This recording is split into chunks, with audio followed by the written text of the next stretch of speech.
लोणावळा येथे एक haven for pets एका दुकानाला आग लागल्यामुळं छोटे टपरीला आग लागल्यामुळं तिथं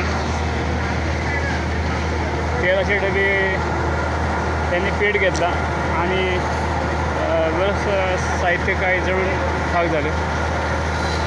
इथं अग्निशामक दलाचा बंब थोड्याच वेळामध्ये इथं आला आणि त्यांनी आग विझवण्याचा प्रयत्न केला आणि आग थोडक्यामध्ये विझवण्यामध्ये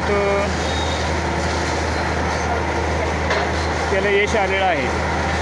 आगीच्या बंबाचा पाण्याचा मारा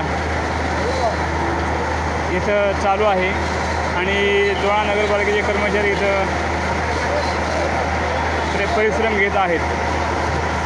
इथं वेल्डिंगचं काम चालू असताना एक ठिणगी उडाली आणि 1300 डब्याने पेट घेतल्यामुळे ही आग लागलेली. मावळ सह्याद्रीसाठी मच्छिंद्र मांडेकर, लोणावळा.